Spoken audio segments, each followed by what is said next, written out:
My name's Michelle Ginswick and I'm a volunteer at the Jessie Street National Women's Library. Now before we begin, I would like to acknowledge the Gadigal people, who are the traditional custodians of the land on which we now stand. At this point I always ask people if they can check their mobile phones to see if they're turned off. Now, can I draw your attention to our signs which are around the place, which tells you a little bit about the library for those people who don't know anything much about it, and also gives you an idea of the hours, which is Monday to Friday, 10 to 3, and an address. We're very lucky that we're given premises, well, not given, we at reduced rates. We have premises in the Ultimo Community Centre, and that's just opposite the Ian Thorpe swimming pool, and near to the powerhouse, yes. One thing that I always make a point of mentioning is the fact that the library is run completely by volunteers and every book is donated. So it really is an enormous effort by the goodness of heart of people to keep it running, and of course to keep the money flowing in it by holding such things as lunch hour talks, and of course our parliamentary lunch, which is held in September. People who got the newsletters will know who the speaker is, and next newsletter will come the booking forms. So. But of course you can always book online if you go to the website. So I encourage people to keep their eyes open. We have had people disappointed in the past when they haven't managed to get their bookings in soon enough. So I encourage you to do that as soon as you get your booking form. Now today I'm happy to invite Maggie Young. Now Maggie Young is a person with a tremendous amount of experience in drama and drama therapy and acting and community plays, I don't know, lots of all that sort of thing. And as a result, she has been very much involved with this idea of Isabella the play. Now I don't want to mention too much about that because I know she's going to tell you about it, but it is interesting when you have a book and then it comes into a play and it changes its whole dimension and opens it up probably to a wider audience, a different audience. But I'll let her tell you all about that. So thank you.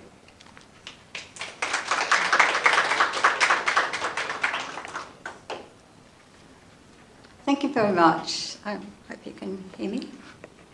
Yeah. I'm just delighted to be here. It's a real privilege. Can you hear me? I will say it again. It's a privilege to be here, and thank you very much for inviting me. I think Jessie Street Women's Library is doing a wonderful job, and as Michelle said, books can change things, and because I wrote a play about this particular book, then it has opened up a whole world. I'm not sure if this is working. Just step back a bit. Yes. Is that better? Is that better? Yeah. Is that better? Stops the Right. Well, 2 years ago. No, back a little bit. I'm going to repeat this, I think. Yeah. 2 years ago, I moved to Wingham from Newcastle, and Wingham is just outside of Ti Tree. I was speaking to Pat earlier, and she knows Wingham. And when I first went there, I saw in the museum, it's a wonderful museum there was a display about Isabella Mary Kelly. And I thought, she's the first pioneer single woman in New South Wales. And I thought, this is amazing. And then he was all the articles there, and this book And I thought, there's a play in this. This is such a tragic story. And so as soon as I moved in and I found this beautiful house, and I just fell in love with Wingham. And then I went to the library and I asked, did they have a copy of this book? And they did.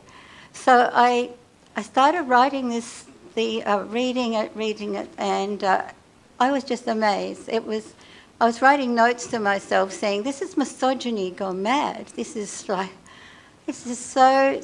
bad. And at the end of every chapter, Maurie Garland, who wrote the book, has said that Isabella didn't actually have a voice. There she was in this little country area at Mount George, and she was running a cattle station. I shall tell you the story first. She came up from Dublin, Isabella Mary Kelly, in the 1835, and she was a wealthy woman. She was actually an orphan and had been adopted into a wealthy family in England. So she was a true pioneer, came out to Australia, landed in Sydney, went to an auction for property, and decided on the Manning River, and that's where she would start her building a property. This is a woman on her own. She was allowed to have 8 convicts, and so she built a house, and she brought cattle, horses. She bred horses, actually. And of course, the other pioneers that were there were like 2 men at the time, and they were a little bit put out because she was so successful. So, and of course, the women weren't exactly thrilled either, because here she was, a single woman, whereas most of the women there had big families, 9 children, 14 children, and here she was on horseback with a pistol under her skirt and going up to, yes, and there's stories about fighting bush rangers and things like that. So, so the men are pretty much ganged up against her, and I have a few copies of this book actually. If you read it, the men here all were people they were people in power. When she went to the Wingham courthouse, the people refused to see her. Her house had been burnt down there, what she built at Mount George, just outside of Wingham, by the way. And one of the magistrates there wouldn't send a constable out to investigate her house being burnt down while she was away. So there are things like that happen. And then Isabella met a man with the delightful name for a villain called Scarrett, and yes, and he was like a gentleman con man, and he said he would take over some of her cattle and horses, and he ended up by stealing them and then pretending that they were his. So his another interesting character was Reuben Richards, who was the mailman and an expert forger at the time. And by the way, I'm getting on to writing this play. When I was writing the play, I looked up the local phone book, and here were all these men who were the villains, and all their descendants. Scarrett, Richards, Flat, and I thought, it's lucky I'm new here because no one, I don't really know the whole history of all the descendants. So the con man and who was actually very friendly with the forger, he had the forger to forge documents of a bill of sale that Isabella had actually sold the cattle to him, and so he presented this document to everyone, and the witnesses were Margaret Kelly and Jane Kelly, his daughters, who were like 14 or something at the time. So and so then there's the whole story of the play actually was that then he went to there was one man that owned the inn, Woodside Inn, and called Joseph Andrews, who lived next door to Isabella Kelly, and he was at the bar, and Scarrett came into the bar and said that he'd sold this cattle, and he had this bill of sale. So when Isabella went to Woodside Inn, and she said, "What? This is ridiculous. I haven't sold a beast to him." And so then the Wingham, then I'm getting muddled up with the names, Joseph Andrews said, "But you don't have a receipt for this." And so Scarrett immediately went to find anyone. He found like a village idiot actually, William Turner. All this is true actually. To sign this another forged document, which was the receipt. So this made a marvellous scene in the play actually, where we had William Turner as he first of all he was when he was shown the document by Scarrett, the actor. He said, "This doesn't seem right. Miss Kelly wasn't here just to sign this. This can't be her signature. I won't witness it." So he was bribed, and he was bribed by saying he would have half of the cattle that Scarrett had actually stolen, and then he would also look for a wife for this young man. And of course, in those days, there were very few women, so that actually sort of swayed this young man, and then he found out that he'd perjured himself, so he ran away. So there was all that was going on. Meanwhile, a man, Henry Flatt had actually proposed marriage to Isabella Mary Kelly, and she refused him. And it was mainly because in those days, 1838, everything that she owned, all this cattle station everything would be his. And so I'm getting to the play now. This was a favourite scene of mine, and the first one that I wrote, because I have Henry Flatt walking in, and he's saying, "Good morning, Miss Kelly," and "Good morning," and they're very polite to each other. And then she says, "Is this purely a social visit, Mr. Flatt?"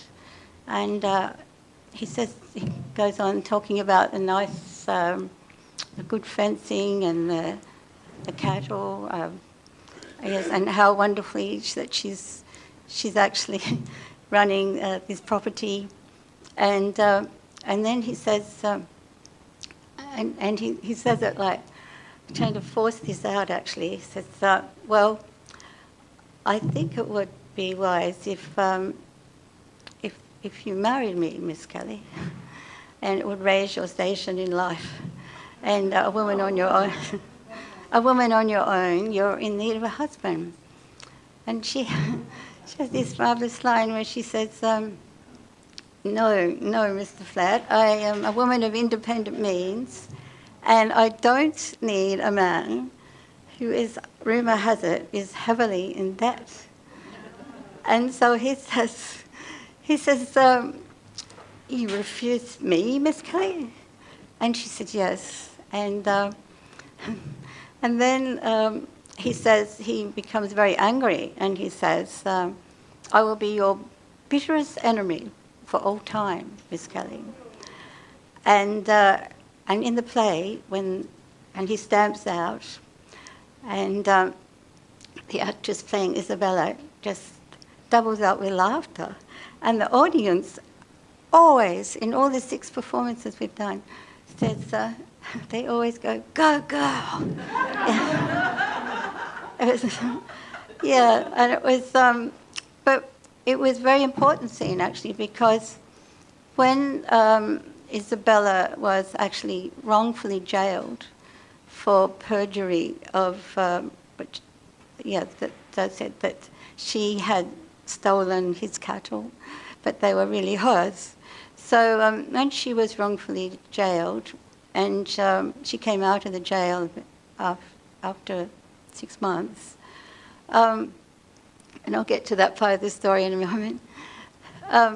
What happened was there were 3 select committees, and on one of the select committees, no, it's Henry Flatt, who of course was the wronged suitor, he was determined he was on every select committee.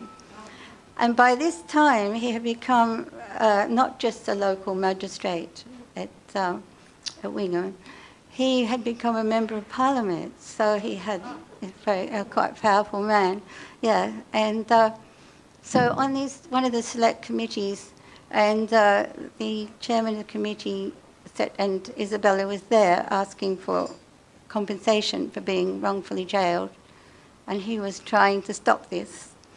And the chairman said, it seems like, Miss Kelly, you had a lot of enemies there in the Manning Valley, and he said, was there anyone in particular? And she said, yes, that man over there. And that's how that dialogue I've just told you about be your bitterest enemy for all time, that came out in the select committees. Yeah, so of course he was a bit of a laughing stock, and the next time Parliament sat, because that was, the truth that came out. So getting back to this book, actually, how Maurie Garland, it was very interesting that a man wrote this book, I think, about the true story, because this legend had been going on for so long that the media, that all these things like she was the Amazon of the Manning and a terrible woman and all that. But he actually looked up government documents and discovered the true story.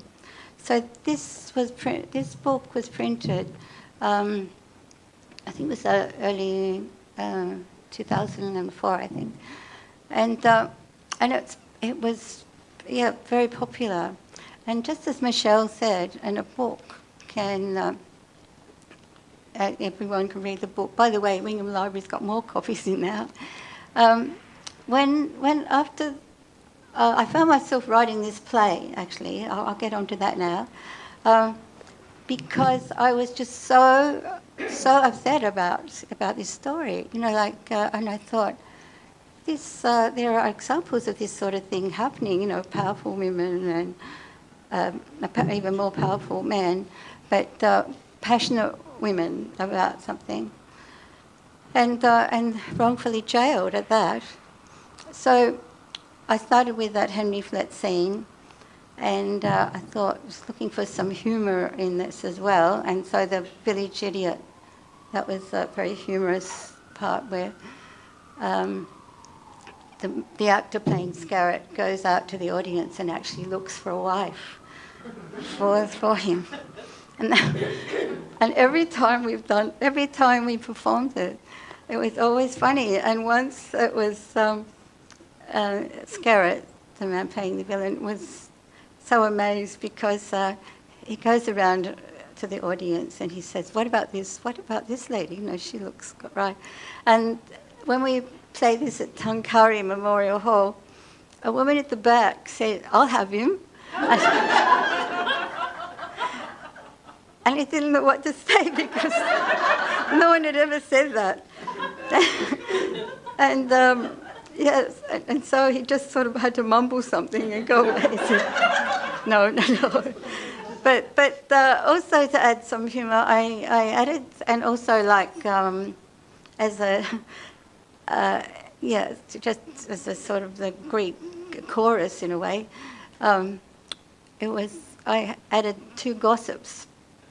And the gossips were like what was actually happening with the women there, saying, and they would come in and say, "Oh, having cups of tea," and saying, "Oh, scandalous woman, yeah, riding around on horseback, with a pistol under a skirt, and not even married." And this became a refrain, like, she's not even married. This was, yeah. So they. And I'm going to say we because I was one of them. The gossips would pop up now and then just to sort of comment on something and keep the story going when there was no action going at all. So, they're not characters from this, but they represented that feeling of negativity that, how could this woman be doing this? And she must be a very hard woman. Which reminds me, actually, that Di Morrissey, I don't know if any of you have read a book called The Valley. Yes. Well, that she mentions Isabella Mary Kelly there. And I love it that she has all these lovely things about Isabella actually gardening and had the beautiful antiques and everything in her house, and she was kind to people, and that's yes. I would have liked to have had some more characters in that and kind to the Aboriginal people. There was stories about her being cruel to her convicts, and a lot of that was also made up as well. A lot of rumour and gossip, and because she was doing a man's job really in an era when you didn't, and yes, now that's I think it's changed a lot, but I just want to show you some of the pictures the photos that were taken of the last play we put on. Well, I should start when we did the first time. We did it at Wingham Town Hall, and nobody knew me really. I just had this play, and I thought, what am I going to do with it now? So I went up to the museum and introduced myself to Maurie Garland and said, look, I hope you don't mind. I've written a play about your book, and I'd like to put it on in the town hall and raise money for the museum. And he said, that's a great idea. So then I had to make sure, I had to find the characters, because I didn't know anyone. And it just happened that I met some very, very interesting people. One was a lady who was a costume designer with cats and Phantom of the Opera. And she lived just near Wingham. A man who had been a producer on television. People that knew people who said, oh yes, I think I'd like to be in that play. So that's how I got the characters. And then I heard about a band, a great band called the Red Cedar Band. I thought that would be wonderful to have a band. We have dancing and lots of audience participation, and it's traditional in country towns to have a supper afterwards, which we had. And what was amazing was people said, oh, well, it's a big town hall, you might get like maybe 80 people. The town hall has seating for 350, and we had it full, and people were queuing up outside at night, and I was getting phone calls from people saying, are there any tickets left? And I said, no. Well, can we bring our own table and chairs? And that's how it was. It was amazing. So that meant that we had to, this was 2 years ago, by the way, that we had to put a matinee on for all the people who on the list who couldn't come, and people who didn't want to come out at night. So that was our second performance, and we thought, well, this, yeah. Then Tuncurry, the Foster, Friends of Foster Library, invited us to put the play on in the Tuncurry Memorial Hall. Oh, by the way, that was another sold-out performance of the matinee. Then it was a sold-out performance at Tuncurry. And then we thought, well, someone had asked us about Gloucester, and I don't know if you know the cute little Burrington Hall at Gloucester, that was established in the 1800s. It was perfect. So we put the play on there. By this time, we no longer could fit a band in a tiny little hall. So we had a violinist, and that was magic because some people from Sydney came who were staying there in Gloucester at the time.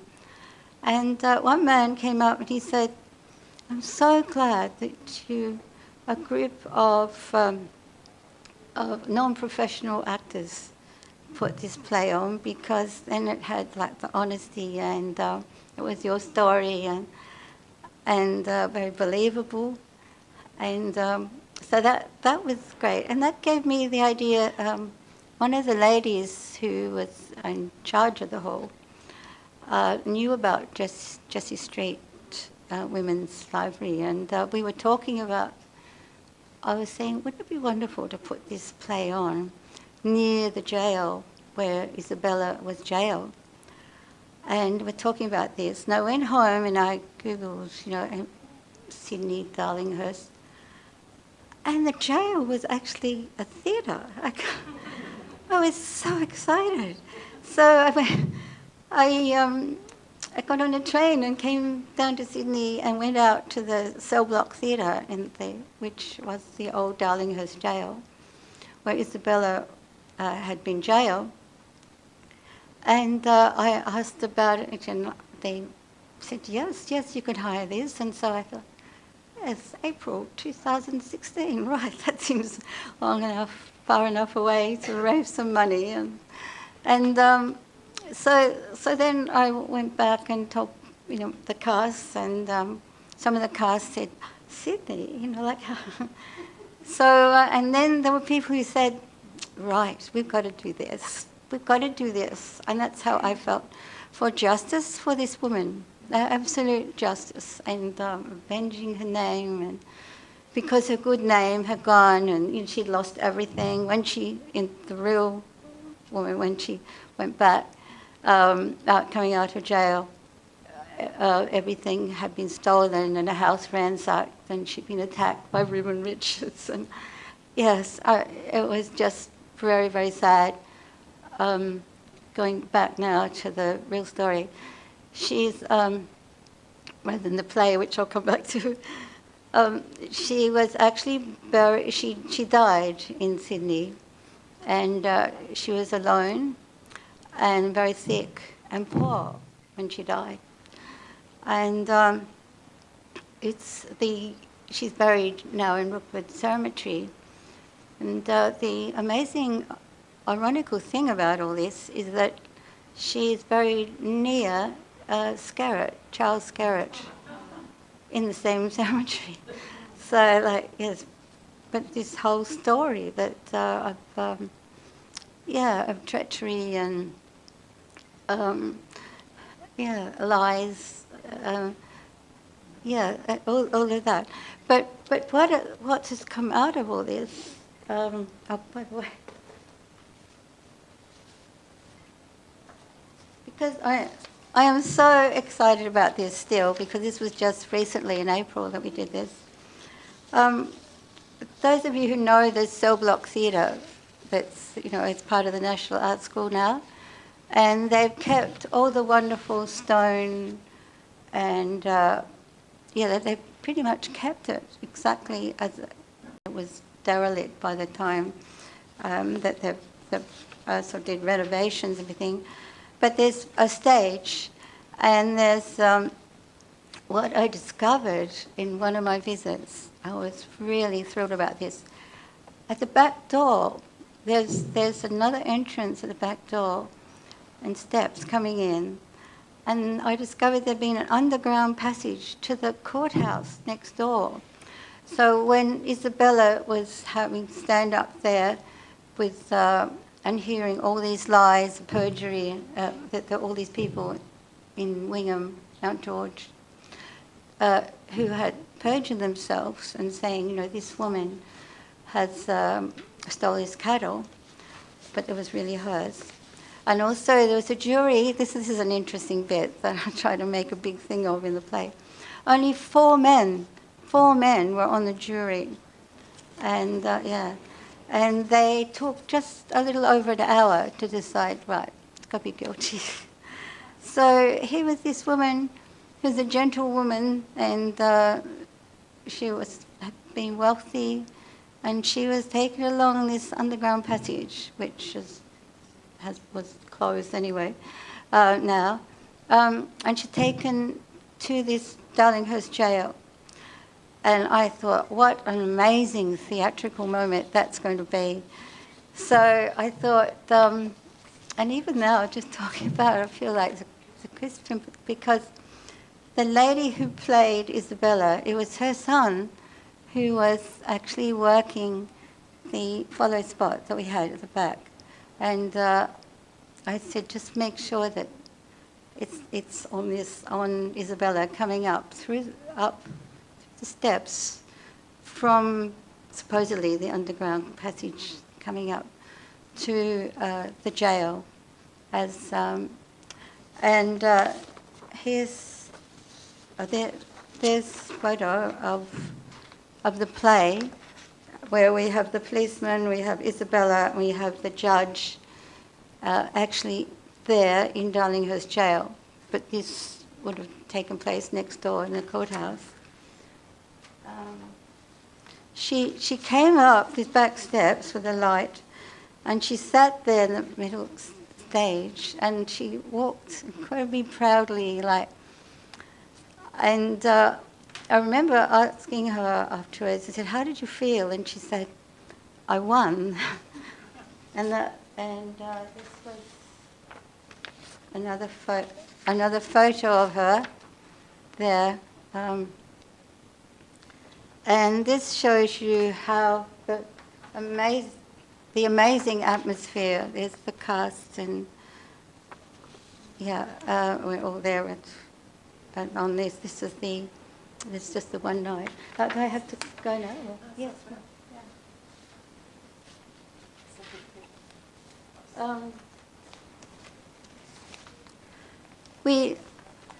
Well, I wanted to tell you about, and then that was wonderful. We had a great audience that said, they all came up to cast members and they said, well, you had to put it on here. You just had to. And we had, this was the poster. A lot of people came from Newcastle and Wingham, naturally. Some people had seen this play like 6 times by this time. And actually everyone pretty much knew their lines by then too. So that's the picture that's what it actually looked like in 1955 before they started just putting a roof on for a start. And and using it, it's been, for those of you who don't know, it's been used as an experimental space for experimental theatre. It's also been used for weddings and conferences, and it's a fabulous space. I want to tell you that the Wingham Chronicle, a local Wingham Chronicle, unlike in Isabella's day, when all the newspapers were saying all these sort of things against her, we actually got front page before we went to Sydney. And this is this fabulous photo. It's and there she is, Isabella, already looking very proud, like, you know, I'm off to the jail. It was, yeah, the Wingham Chronicle followed us all the time. All in the 2 years, they've always been writing about us, and they've been marvellous. We've brought along. This was the poster that we always use, which there was some really, really interesting people who live in Wingham, and this is a group of men who actually do wonderful designs. And so this was Isabella, and there's the Manning River and Mount George, and there she is on horseback. So what I wanted to say was the reaction of people when I was interviewed on radio once, and that was a question I was asked, was what has been the reaction of people? And the amazing thing was, because I was taking the bookings for the first one we did, I only ever thought we'd do it once, and it would be older men who would just talk about this and say, I have brought up 3 daughters, and this is something that I've had, any women who want to continue with a career and be passionate about something, he said, I've always encouraged them in spite of everything.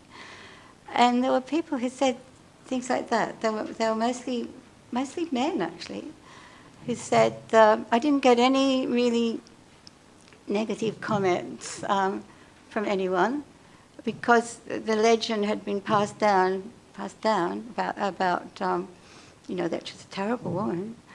But it was almost like time and the book, I guess, had changed things. But it did set up a discussion, how has this changed, and how lucky we are that we can vote now, because Isabella, or men with property could vote. Isabella with property couldn't vote. And all these things that we, take for granted now. So, there's that. But it has been very interesting that always we have a cup of tea afterwards, and people come up and say like, either they say, we're very, very lucky now, that we've got all these choices, whereas she didn't. She definitely was a pioneer woman. And it's, as Michelle said in the beginning, this has actually spread this word around, and it actually has started a dialogue about it. And it's been really, really fascinating. I mean, I went to Wingham and I didn't know anyone, and now I know. Well, I used to joke that, now I know at least 350 people. They stopped me in the supermarket, and some of the older ladies would hug me, and I was thinking, oh, well, that's nice. So it's great, and it's thinking about other things that I'll do next, about, there's great stories in these country towns, and history that that can come alive with some theatre, because it was, people also said they loved, one of the comments afterwards was, we loved all the audience stuff, we got to sing, and at the end, when, by the way, at the end the gossip suddenly changed and says, that poor woman, she was all alone, and you can start to cry at the end when the announcement about her death, the death notice is read, and that we sing, the audience sings Amazing Grace, and that's like, you look at people and there's tears in their eyes, and you're thinking, well, I think she was truly justified. We've really, really, given her some justice, and at last. And thank you very much for listening to all that.